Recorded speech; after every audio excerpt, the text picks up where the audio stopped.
Minister Williams, welcome to Mello TV. Thank you so much. It's a great pleasure to have you. Thank you for having me as well. Looking forward to our conversation. Minister Williams, students recently returned to face-to-face classes in preparation for PEP, CSEC, CAPE, City and Guilds, among other exams, but many had not received face-to-face instruction since March of last year. Why was it important for these students to return to face-to-face instruction for the preparations despite the COVID-19 pandemic? Okay, so we've always wanted our students to return to the face-to-face environment, but of course we had and have to be guided by the Ministry of Health and Wellness because we're going through a health pandemic. And so you would have seen back in November of last year, we started bringing our students back into the face-to-face mode, but unfortunately, by the time we got into January, we were seeing a spike in our COVID numbers, and the directive from the Ministry of Health and Wellness was that, we take our students and have them go back into the virtual world.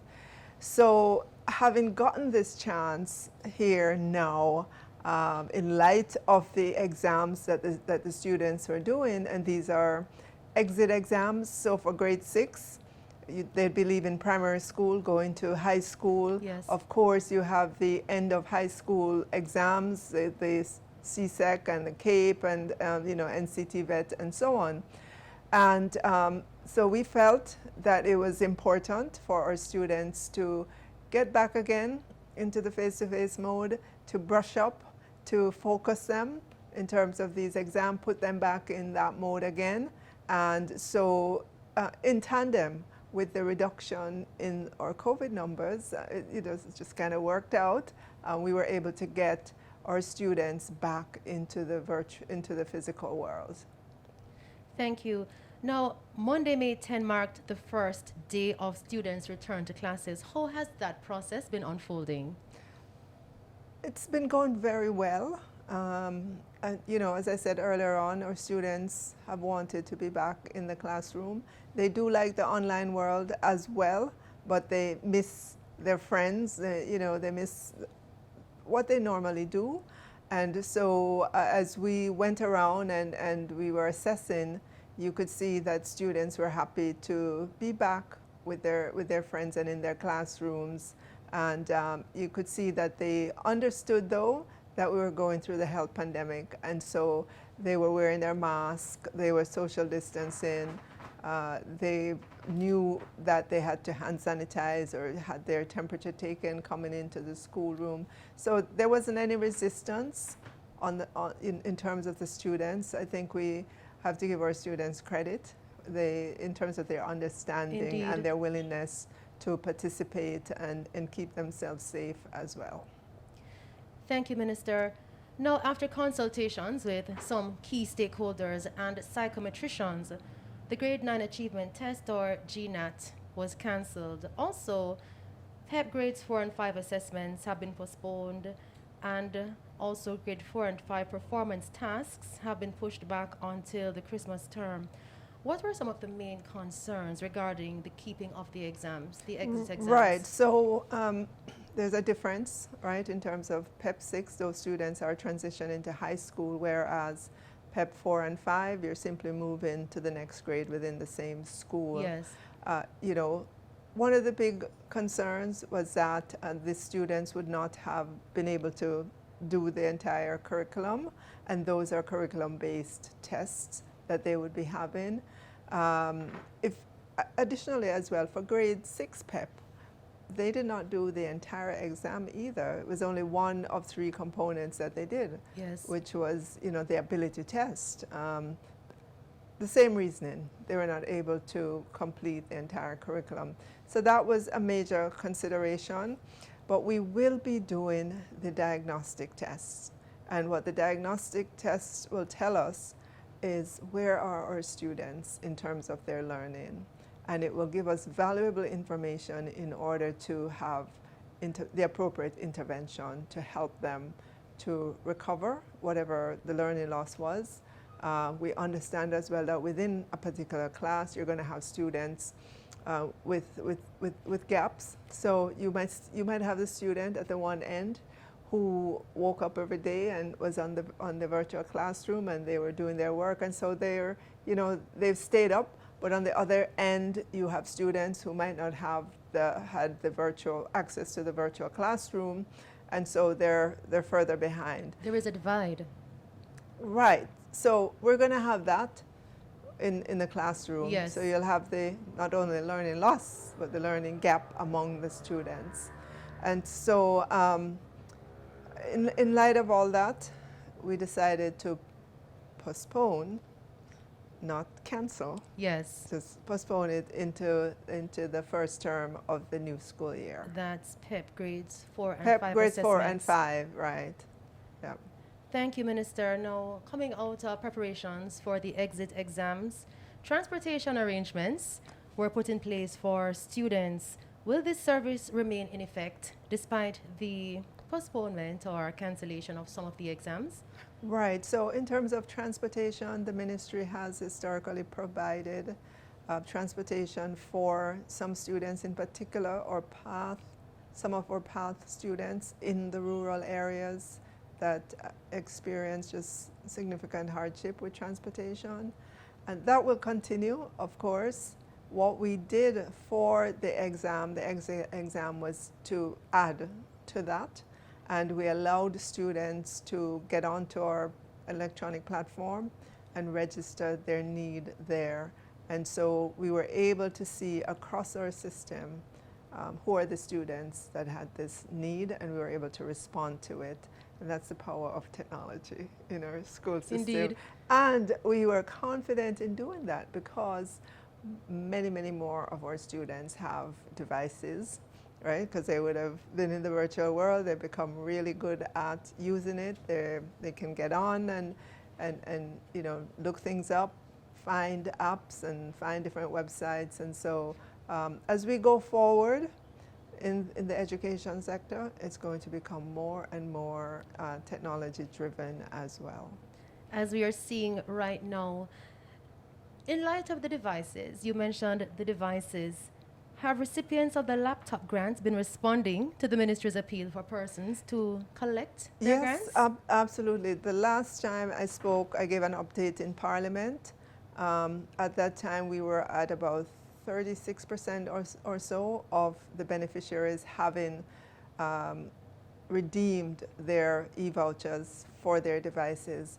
I don't have the specific number right now, but I know we're well beyond that, because since that time when I gave that update, what we did was to put in a number of persons to make phone calls to the recipients, to the beneficiaries. Wonderful. To say, did you check your email? We did send you an e-voucher. Did you check your phone? And we're finding that it's simply that persons did not realize that they had gotten, communication that they were approved. Here's your e-voucher. These are the vendors that you can go to. And so we're finding that, persons are redeeming now. And I think the next time I give an update, it will be a, significantly greater number. That is great news, Minister. Thank you for that.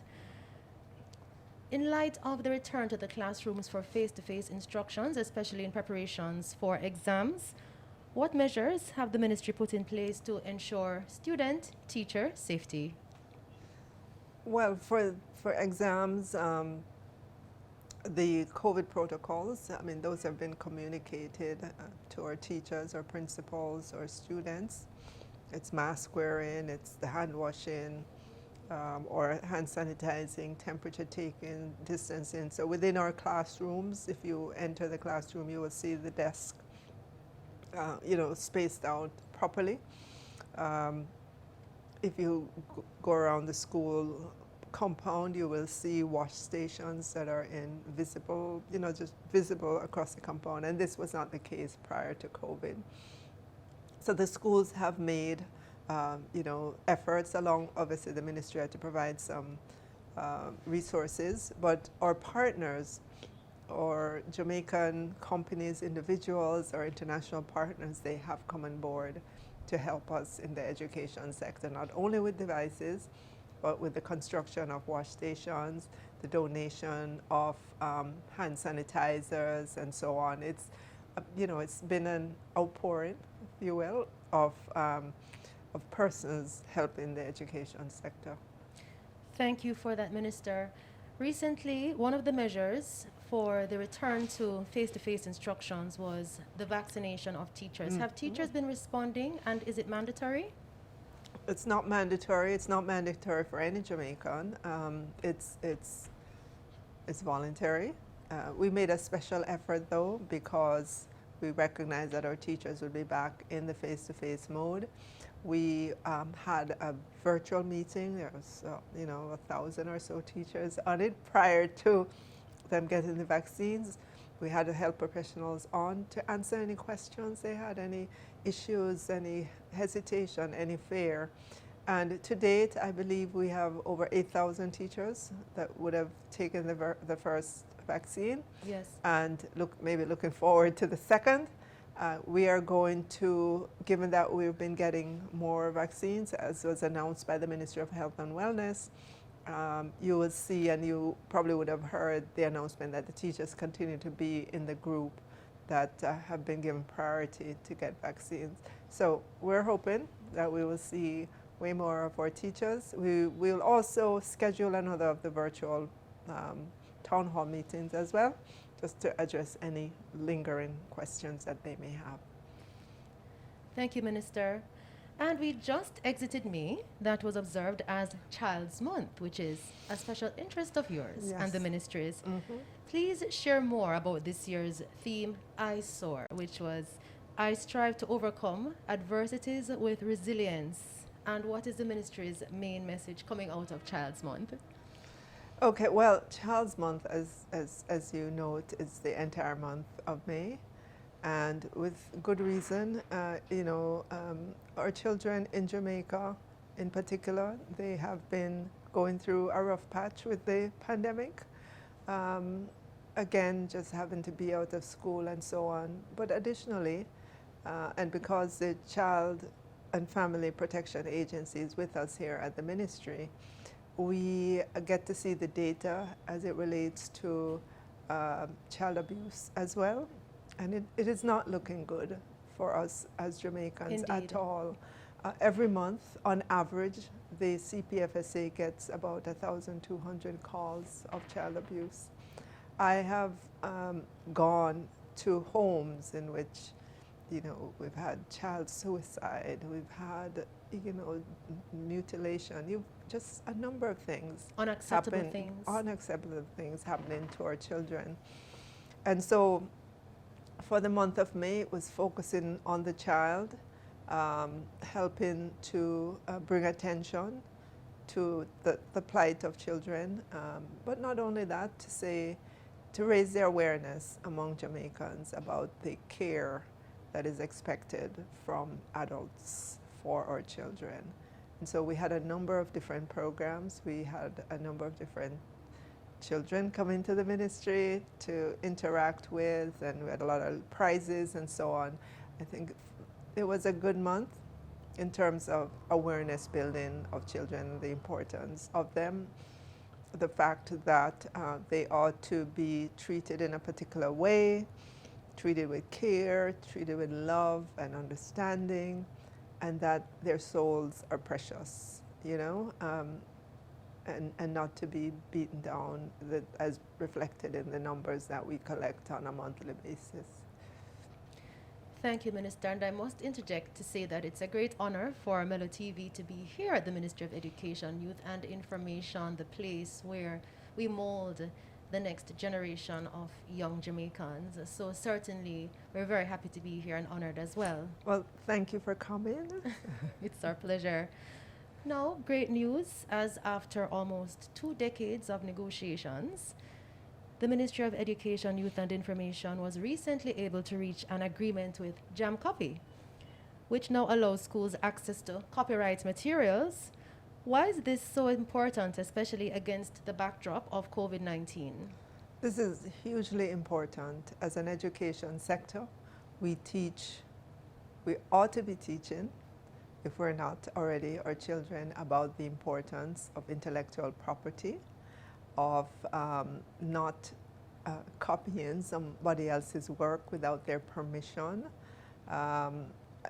even online when we go to look things up and so on, um, and we're writing a paper, we have to teach our children that you indicate the source of that information, where you got it from, so that you give attribution. You say who is the author of what it is that you're including in your research, and that is so important because plagiarism is, it's not good, it's not proper. In some countries, I know it's a crime. Yes. It's certainly an embarrassing thing when you're discovered that you would have taken other people's work. And it's all part of what we should be teaching our children. And so it's important that the ministry itself ensures that it is in keeping with the laws of the country of Jamaica, and that we have the proper agreements in place that would allow our schools to be able to do this. And so I was very happy to be able to sign such agreement and know that going forward we can copy, based on the agreement, X number of pages per book or newspaper or whatever it is. It's spelled out in the agreement, and that our teachers, if they have to copy parts of a workbook to give to the students, that they are doing it within the law, within the framework that we've established. Thank you for that, Minister. And now I'll ask you to address challenges to the education sector in light of COVID-19. I know you might have to take a deep breath for this one, Minister Williams, especially the issue of internet accessibility for some students. Right. So, well, let me take a deep breath. Certainly. When I think about challenges, for me, the number one challenge is to put our students on a path where they become high achieving students, and have all our schools move into the satisfactory rank and above. To me, that's our biggest challenge, and everything that I do, certainly, and when I communicate to the team here, it's to always say, look at it through the lens of, is this going to help our students achieve, right?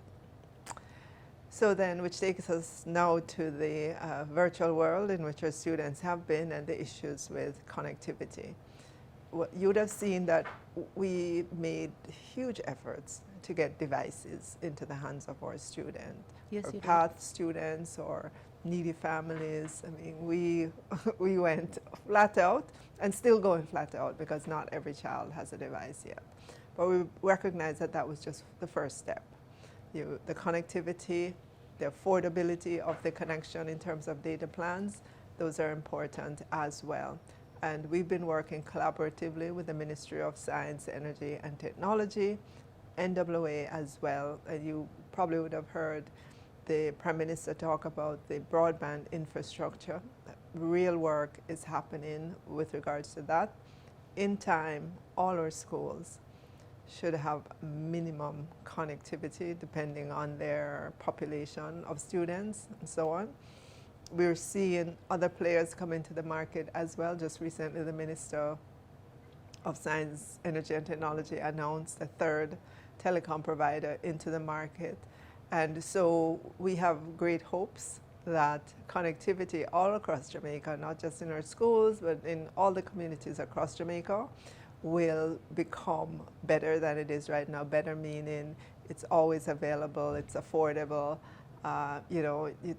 your calls don't drop, if you're on a Zoom call, it doesn't, cut off and stuff Especially like that. since a lot of the classes Is take right, place or across online. the Zoom Yep. platform. Absolutely. So we look forward to the continued improvement there in terms of the connectivity. But one thing I can tell you though, yes, the pandemic has been very negative for us as a country, for the education sector as well, but at the same time, a positive is that we were able to accelerate the acceptance of technology in the education sector. And all our students will be exiting the pandemic with just being stronger technologically, able to manipulate the devices that they have, and just, and I think that's a great strength Yes. to exit the pandemic with. Thank you so much, Minister Williams. And so, in parting, I'd like you to share your standpoint on the importance of continuing the education of the nation's youth despite COVID-19 or any other challenges that may arise. So, of course, we had to expend all efforts to continue the education of our children despite the pandemic. And you would have seen how we immediately recognized that we had to get technology into the hands of our students, meaning the devices as a first step, and begin to see about connectivity as a second step, right? Yes. Because we didn't know how long we were going to be here. And even when we exit the pandemic, the students are still going to have devices, they're still going to have the connectivity and better, and we're going to be using technology in our education, in our schools. Our classrooms are going to be better equipped for that as well. We had to continue. We had to find ways to continue education. We could not afford to go through this while our students were just at home doing nothing. That is true. Right, so we had to make all efforts to do it, and I think we were roots of that in terms of the learning, and in terms of our children being that much more intelligent with regards to technology, right? With their flexibility and ability to use it, I think we're going to be pleasantly surprised about how well they have adapted to technology. Thank you so much, Minister.